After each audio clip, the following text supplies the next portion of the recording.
Hello, this is day 2 of my trip between Denver and Tucson. In this video, I showed the leg between Lakewood, Colorado and Glenwood Springs, Colorado.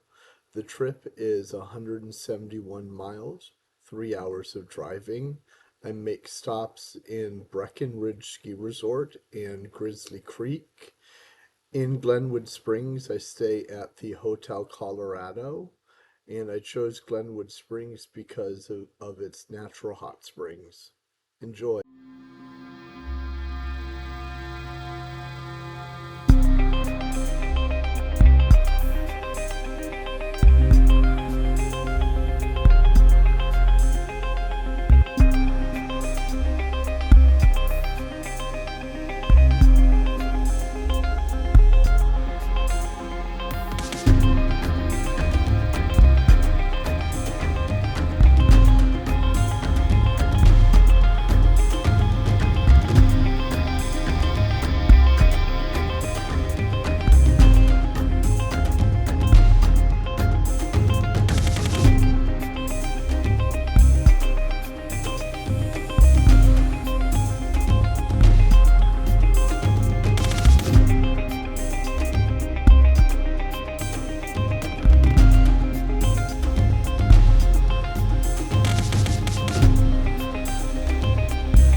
Okay guys, update. This is day 2. I'm in Breckenridge ski resort in Colorado.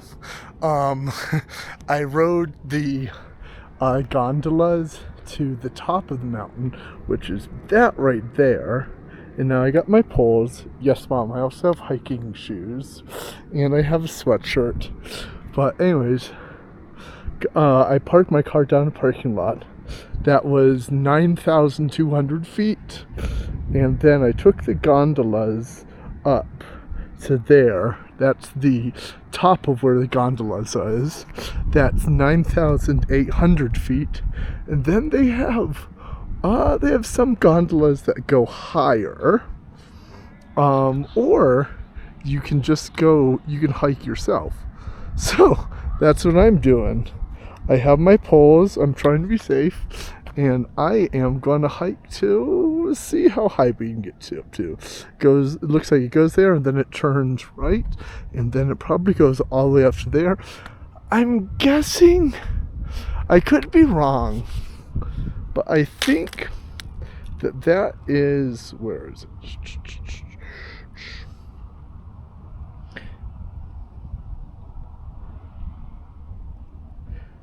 I think that is Quandary Peak, which is the peak that Will told me to hike, but there's no way I'm not going to hike to the top of that. But I think that is the peak that where the ski slope ends, and yeah, it's 12, and they said that Will said be there off before 11 because the weather changes. And then there's bikers around. which is kind of cool. So yeah, we'll hike up there and see how high I can get. All right, see you guys.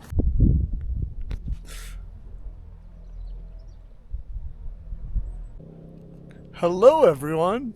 It's been, say half an hour or so since we checked in last. I am now up at 10,525 feet. That's 200 feet higher than what I was last time we checked in. I've walked all of it. And oh yeah, the elevation gets to you. The ski slope goes all the way up to the top of that mountain, so you can go as high as you want. But this is basically outdoor hiking.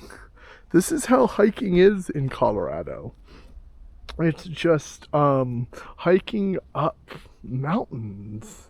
The ski slope, I'm sure, does a lot of business in the winter. In the summer, everything's free. There's always people hiking on these trails, so you're never alone. You know, I mean, I just saw a one of those little four-wheelers go up here. And it is as much hiking or as little hiking as you want. I still have poles. I've hiked about like a mile and a half in total so far. So this is about a mile in total. So about as much hiking as you would get. I mean, about as much running as I do in 14 minutes back in Boston, but I'm 2 miles higher in elevation. That's 14. And okay, I'm at 10,500. That mountain's at 14,000. That mountain's at 14,000. That mountain's at 14,000, and you can go all the way to 14,000. We started at 9,200. So between gondolas and hiking, I've gone up 10.5 minus 9.2. Well, that's 1,300 feet. Yeah, I've gone up 1,300 feet. I'm gonna see if I can go a little bit higher and then turn around and go home. Sounds good. Bye-bye. Okay, guys. Hi. So I think that this is about as high as I go. I'm at 10,600 feet. I parked my car at 9,200 and then got off the gondola at 9,800. So I've hiked about 800 feet high. And if we look, you can see that it still goes up even higher. And there are people that are hiking over there. So you can go as high as you want. Those mountains are 10,000 feet. But it is 1 o'clock. I promised myself I would get out of here by 2 so I could get to Glenwood Springs by 5. So I'm sticking to that schedule. So that gives me an hour to hike down there and grab lunch. But I think I'm doing good.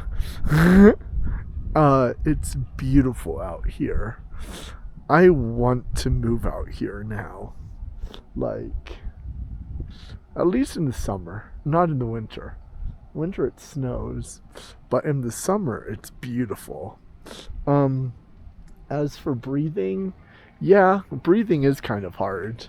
I thought running and getting in shape would get me more in shape, and it kind of did. But like I'm still it feels like it feels like I'm exercising. I've only done, I think from there to here is about, say, a mile, I think. And that has really tired me out. So, I'm going down there to get food now. Alright, bye-bye.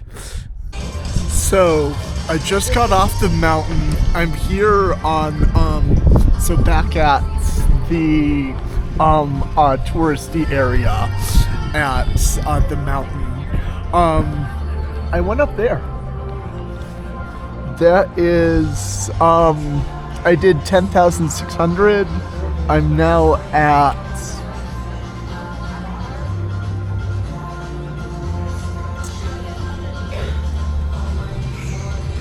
I'm now at 10,000 even, and so that's 600 feet of climbing and descent, and 2.4 miles.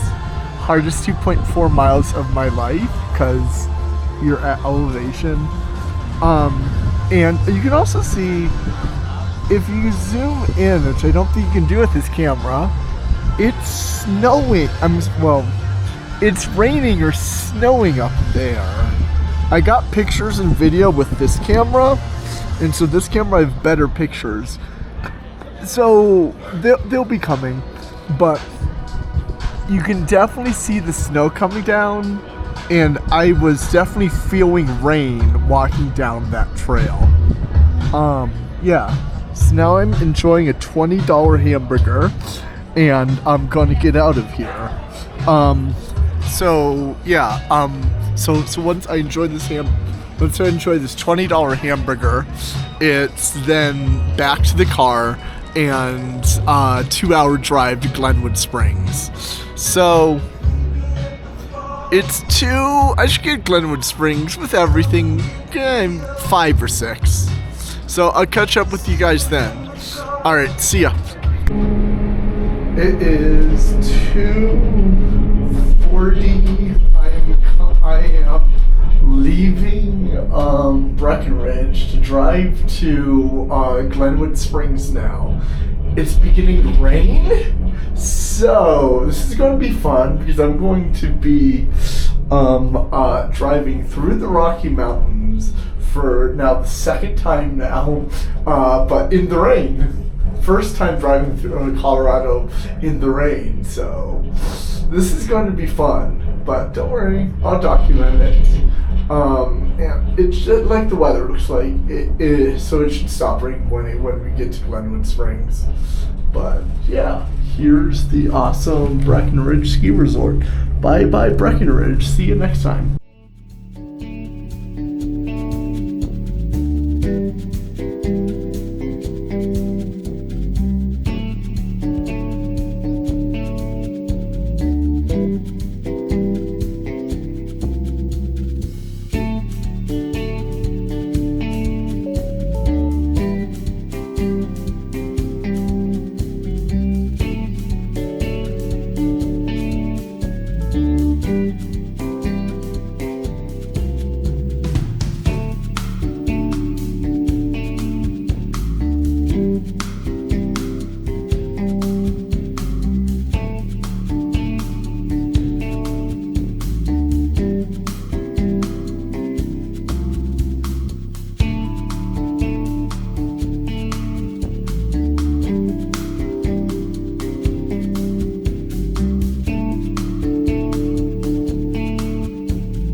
Hello.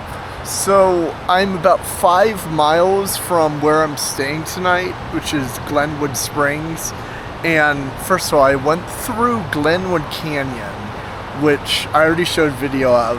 It's an amazing canyon with the Colorado River that carves it, and it goes through like I don't know. So you drive next to the Colorado River with giant canyons on either side. I stopped at a rest area, and this is what I see.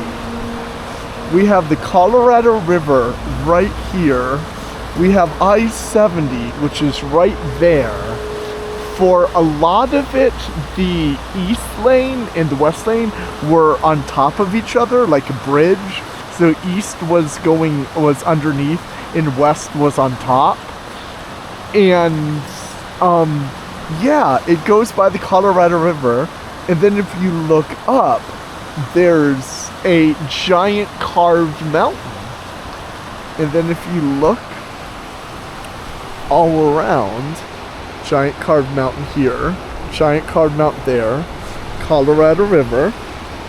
And then on the other side, giant carved mountain there, giant carved mountain there. Yes, people are loading kayaks and canoes into a van. So this is a rest area. So this is a rest area for a to rest from the highway, but it's also like a stopping point for kayaking on the Colorado River. And so there's a lot of people here that just show up to either start rafting or end rafting, or start kayaking or end kayaking. It is really, really cool. So I'm gonna hang out here for a while, and then I'll get to Glenwood Springs. I'll probably show you next time I'm in Glenwood Springs. See ya.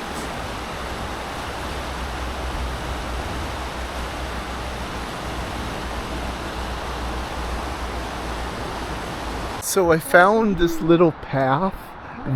Oh shoot, sorry. Thank you. You're welcome. So I found this little path that goes right by the rest area, and I started walking it, and here's my view. Beautiful view. You can see it's a bike path like that guy was on, and yeah, I talked to one of the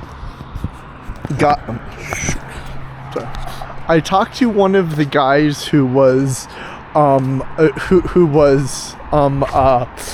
kayaking, and he told me that they've been doing this all day.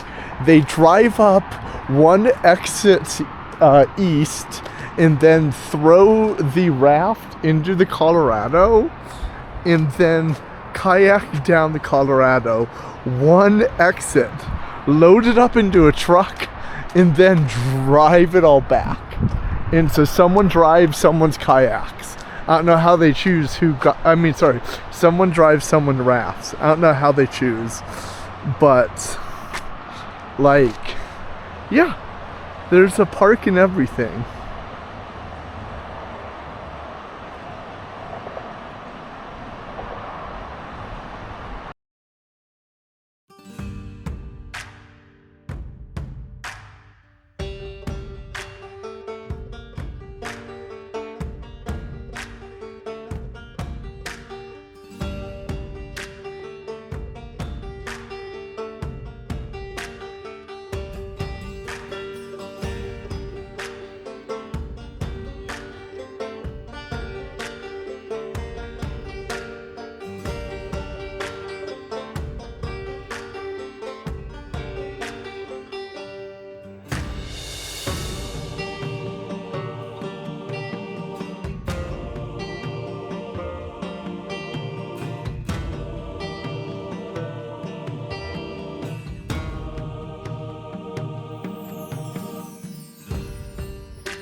This is...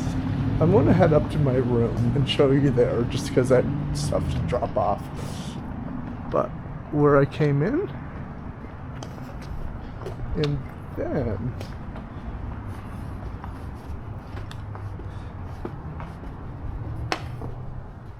inside,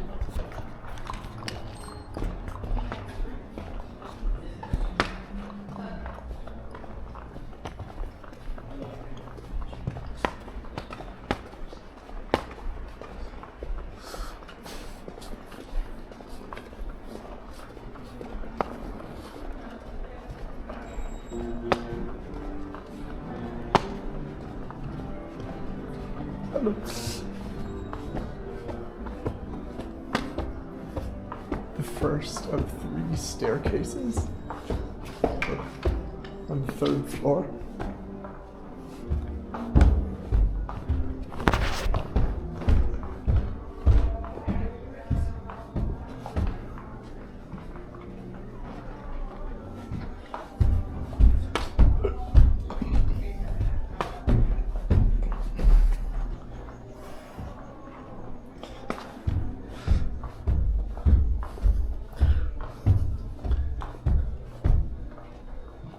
And I am right here. 328.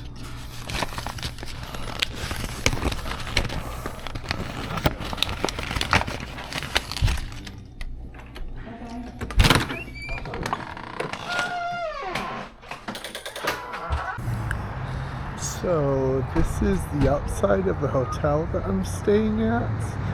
See, it's kind of wide, and look, there's cars coming by. Anyways, so Hotel Colorado, I started explaining it. And then mountains.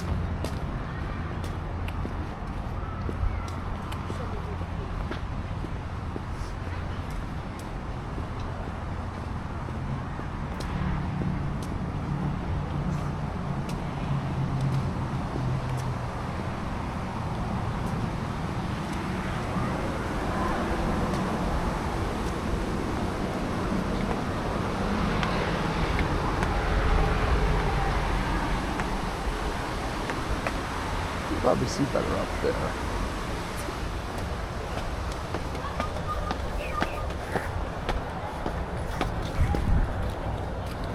Excuse me.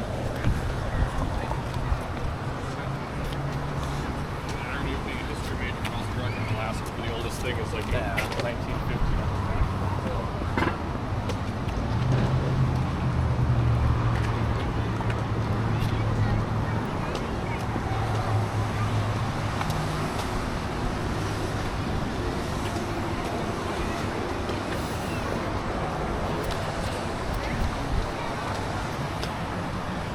And this is the hot springs that everybody told me to go see. I'm debating about it. It's $50 to go in. It's natural hot springs. But you can see, really family friendly. They're open till 10.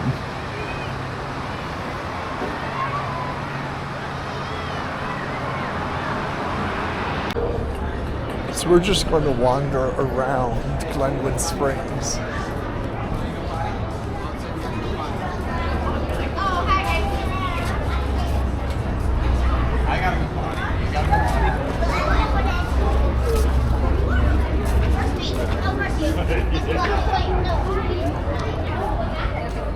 Excuse me.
end of day 2. I thought I'd give you some closing thoughts before going to bed. I first of all, I didn't go to the hot springs because I didn't want to pay $50 a month. Fine, no one wants to. Cool. Second thing that happened, Will told me to get steak. I looked all of the restaurants in the hotel district, all had $40-50 for steak, and like I figured I wanted more like the genuine experience from the locals more than like what they would serve to tourists, right?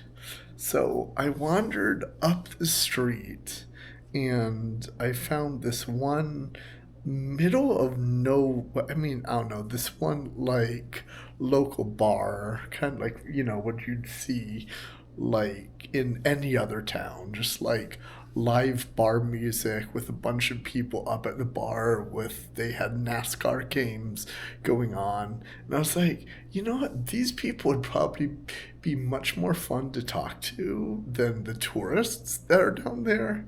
And also they said prime rib. They said their special was prime rib that night. So I was like, okay, cool. So I decided to go to that. And that was probably the best decision of my life.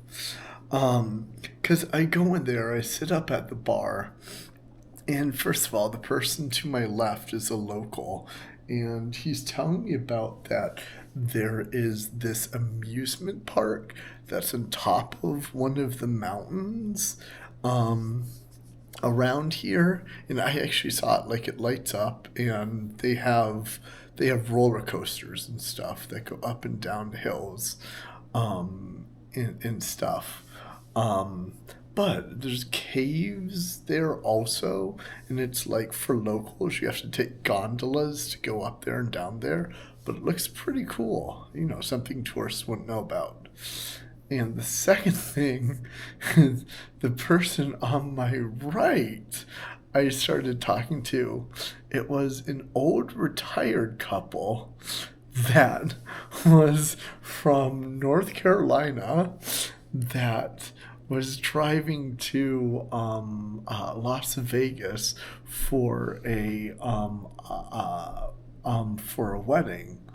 And it sounds like they're doing the exact same thing as me. They're going Moab tomorrow. I'm going Moab tomorrow. They're going camping tomorrow. I'm going camping tomorrow. And then they're going Bryce Canyon after that. And then they're going to what's that place called? Zion after that. Cool. And they're camping the whole entire time to save money and just for the experience and stuff. Cool. Well, so Utah, I'm kind of playing by ear and having like locals tell me what to do, what to see, where to go, and everything. Well, I'm talking about Bryce Canyon, and the guy's like, yeah, apparently in Utah, you have to reserve BLM lands. Like, my plan was just to go driving until the sun goes down, find BLM land, and, just sleep on BLM land. And, like, that seemed cool. That's what Will told me to do. That's what I thought was the best thing to do. But the guy at the bar was telling me, like, you have to reserve BLM land.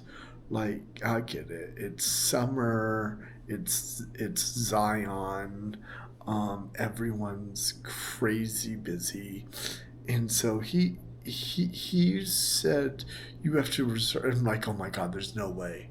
And like for these things you have to like get like there are people that like rent campgrounds 6 months in advance. And like I checked online, campgrounds are like $180-200 for a campground in Zion. Because everyone wants to go to Zion. Well, so he sat down with me at the bar and we figured out camping for me in Bryce Canyon. And we found a place that is inside the canyon that I'm going to. So the next couple of days are going to be really interesting because tomorrow I'm going to Moab. I already have a campground in Moab that I got off of Airbnb. And then the next day, my original plan was to take the back roads between Moab and Bryce Canyon. You know, what's it? It's 17, no, 24. 24 instead of taking 70 across it. But I think I'm getting scared. So I'm not doing it. And the guy at the bar wasn't doing it either. He just told me, it's a 4-hour drive on 70. So I think I'm going to do it. I'm going to do 4 hours on 70 to get to Bryce Canyon because it'll be safer, and also, it's the way everybody does it. So I got a hotel Tuesday night. Let me pull up the master plan.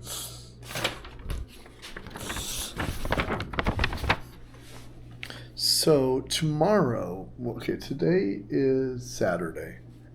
Today's Saturday the 24th. Yep, I'm here in Glenwood. Tomorrow, Sunday to Monday, I'm driving to Moab and camping in Moab, and that's going to be cool. And then the next day, I'm exhausted, so I got just a hotel in Moab. And if I don't like it, I can cancel the hotel and camp another night. We'll see how it goes. Camp or hotel. Anyways, then the next day, which is Tuesday, I'm going to drive between Moab to Bryce Canyon, and I have a campground in Bryce Canyon that I'm camping in, which is really cool. And then I'm looking maybe to camp next day in either Zion or Page. And yeah, I found I have exact plans up to Tuesday night. Wednesday I'll be in Zion, but I still don't really know where I want to stay. I found a covered wagon hotel that I can maybe stay in. That's kind of cool. They still have open reservations. You're just outside of Zion in a covered wagon hotel. So I may do that. So if I show you covered wagons in the future, you might know why. And then, Page is still up in the air. And then I want to spend 2 days in Page and see Antelope Canyon. I don't know. Then I'm in Arizona. I know Arizona. So it should be easy to do then. But thank you for my rambling. But that was the best thing, that this guy was just doing the exact same trip that I was. And, I'm sure I'll show you more stuff around. So, all right, cool. End of day.